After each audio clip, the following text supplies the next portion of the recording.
Everyone, कैसे हो आप लोग। आई होप बढ़िया होंगे। मेरा नाम है प्रशांत ओझा और आपके अपने यूट्यूब चैनल डिप्लोमा विद प्रशांत में आपका हार्दिक स्वागत है।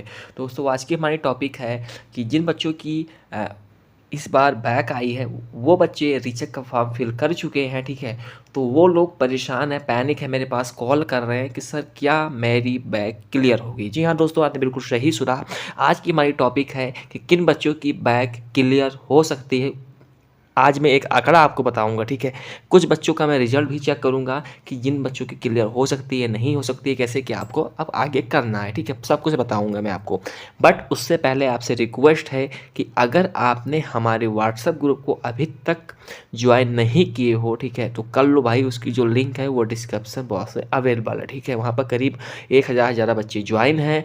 तो वहाँ पर आपको हेल्प डिप्लोमा से रिलेटेड, अगर आप फार्मेसी कर रहे हो तो फार्मेसी रिलेटेड इन्फॉर्मेशन प्रोवाइड की जाती हैं। ठीक है, तो चलिए बिना किसी देरी के हम बढ़ते हैं वीडियो में आगे। बट उससे पहले मैं आपको बता दूं कि अगर वीडियो देखने के बाद में आपको कोई डाउट रहता है तो आप कमेंट में कमेंट कर सकते हो, या स्क्रीन पर आपको मेरा नंबर दिख रहा होगा। इस पर अगर आप कॉल या मैसेज करोगे तो सीधा बात मुझसे होगी। ठीक है, जो भी आपका डाउट होगा यहाँ से दूर किया जाएगा।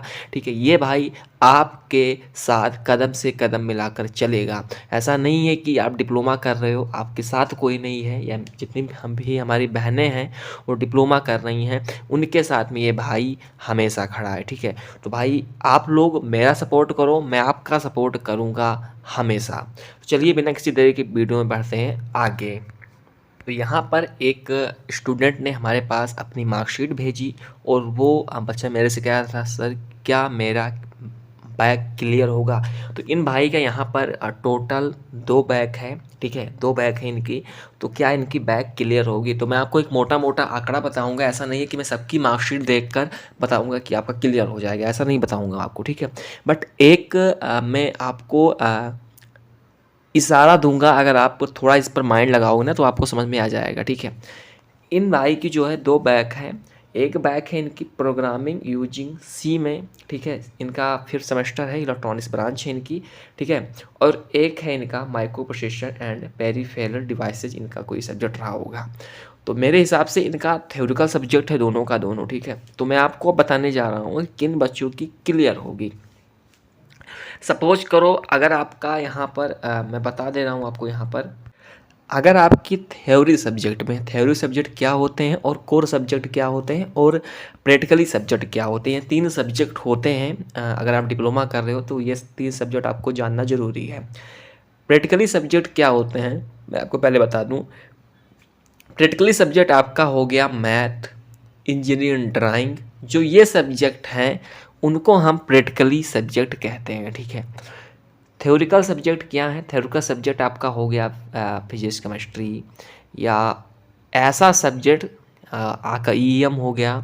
ठीक है, और मतलब बहुत सारे सब्जेक्ट हैं जिसमें हम थ्योरी बनाकर लिख सकते हैं, थोड़ा बहुत उसमें जो है तालमेल करके हम पेज भर सकते हैं। थ्योरिकल सब्जेक्ट जिसमें हम ओनली थ्योरी लिखते हैं उसे हम थ्योरी सब्जेक्ट कहते हैं। ठीक है, और एक हो गया कोर सब्जेक्ट। तो कोर सब्जेक्ट आपका ब्रांच हो गया, मतलब जो ब्रांच आपकी होगी, जैसे अगर आपका इलेक्ट्रॉनिक्स है तो आपका उसमें माइक्रो प्रोसेसर होगा, यूजिंग प्रोग्रामिंग इन सी होगा। ठीक है, जो है यहाँ पर बहुत सारे ऐसे सब्जेक्ट हैं जो कोर सब्जेक्ट में आते हैं। ठीक है, तो उन्हें हम कोर सब्जेक्ट कहते हैं। तो यहाँ पर बहुत सारे बच्चों की बहुत सारे सब्जेक्ट में बैक आती हैं। ठीक है, तो अगर आपकी यहाँ पर थ्योरिकल सब्जेक्ट में बैक है, थ्योरिकल सब्जेक्ट क्या हो गए, तो आप core subject plus theoretical subject को हम एक कर देते हैं। ठीक है, तो अगर आपकी थ्योरी में किसी सब्जेक्ट में बैक आ गई और अगर उसमें 5 नंबर, ठीक है, 7 नंबर, या 8 नंबर, या 9 नंबर, या 10 नंबर तक अगर आपका है, तो आप मतलब ये आपका चांसेस क्या है ना कि इस सब में जो है, ऐसा नहीं है कि अगर आपका इतना नंबर तो आपका क्लियर ही हो जाएगा। बट अगर आपका थ्योरी सब्जेक्ट में बैक है और 10 नंबर से नीचे अगर आपका नंबर है तो क्लियर होने के चांसेज फिफ्ट जो है 55% बन रहे हैं। कैसे बन रहे हैं, क्योंकि देखिए थ्योरी सब्जेक्ट में होता क्या है, जो बात मैं आपको बताने जा रहा हूँ बहुत मतलब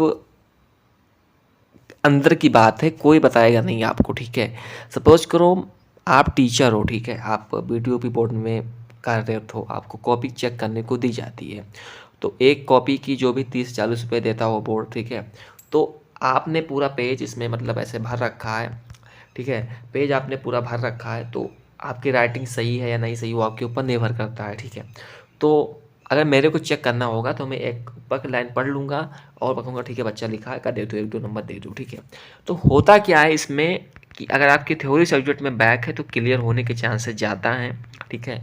अब हम बात करते हैं कि सर प्रैक्टिकली सब्जेक्ट में अगर मेरा मैथ है, ठीक है, या इंजीनियर ड्राइंग है, तो देखो इसमें क्या होता है कि मै सपोज करो आपका मैथ है और आप होता क्या है मैथ में कि आपको नीचे आंसर लिखने के बाद में आपको एक ऐसे मतलब डिब्बा बनाना होता है जिसको हम कह सकते हैं कि मतलब आप वहाँ पर एक ग्राफ खींचोगे, उसमें आपको अपना आंसर मेंशन करना होता है, ठीक है। तो इस बॉक्स में आप अपना आंसर मेंशन करोगे, सपोज को अगर इसमें माइनस की भी गलती हो गई तो आपका नंबर कट जाएगा, या हो सकता है 5 नंबर का सवाल हो 3 नंबर ही आपको दे, ठीक है। या हो सकता है उसके मोड पर हो तो वो 1 नंबर भी ना दे आपको, ठीक है।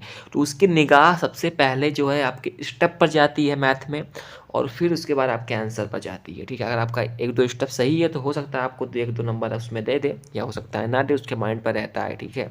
तो ये हो गया, और ड्राइंग में भी यही है, ठीक है। अगर आपने सही सटीक फिगर बनाया है, सब कुछ बनाया है, तो भी आपको नंबर वहाँ पर मिलेगा, ठीक है। थ्योरिकल सब्जेक्ट ऐसा है जो क्लियर होने के चांसेस ज़्यादा है, हर बार बच्चों की ज़्यादा क्लियर होते हैं, ठीक है। अब ऐसा है कि सर मैंने बहुत सारे कोर्स अटेंड किए, बट मेरा नंबर 1 है, 2 नंबर, 3 नंबर, तो उन बच्चों का नंबर बढ़ेगा, बट ऐसा नहीं है कि उनका क्लियर ही हो जाएगा, इनका मतलब 17 नंबर आप पा जाओगे, 20 नंबर आप पा जाओगे, ऐसा नहीं है, बट नंबर बढ़ेगा, नंबर इंक्रीज होगा, ठीक है। तो मेरा वीडियो बनाने का पर्पज़ क्या था, यही था कि थ्योरी सब्जेक्ट में अगर आपकी बैक है, ठीक है, तो उसमें आपका बैक क्लियर होने के चांसेस ज़्यादा हैं, ठीक है, प्रैक्टिकली सब्जेक्ट की अपेक्षा। और प्रैक्टिकली सब्जेक्ट कौन कौन से हैं, मैथ हो गया आपका, इंजीनियरिंग ग्राफिक्स हो गया, प्रोग्रामिंग इन यूजीसी भी हो गया है, कंप्यूटर साइंस में बहुत सारे ऐसी सब्जेक्ट हैं जो पूर्ण रूप से मतलब प्रैक्टिकल नहीं है, यानी आपको वहाँ पर कोई कोडिंग वगैरह करना है तो आपको वहाँ पर कोडिंग वगैरह मेंशन करना पड़ता है, ठीक है। तो अगर आपने सही सटीक लिखा होगा तभी आपका क्लियर होगा, या हो सकता है मतलब कैसे भी मतलब क्लियर होगा आपका, अगर आप थ्योरी का सब्जेक्ट है, अगर आपकी राइटिंग स्किल थोड़ा बहुत सही है तो आपका 100% क्लियर होगा, ठीक है। तो भाई वीडियो यहीं पर एंड करते हैं, बट जाते जाते फिर आपसे रिक्वेस्ट है कि अगर आप ने हमारे व्हाट्सएप ग्रुप को अभी तक ज्वाइन नहीं किया और प्लीज़ कर लो, ठीक है। तो मिलते हैं किसी नेक्स्ट वीडियो में किसी नेक्स्ट टॉपिक के साथ, तक के लिए जय हिंद, जय भारत।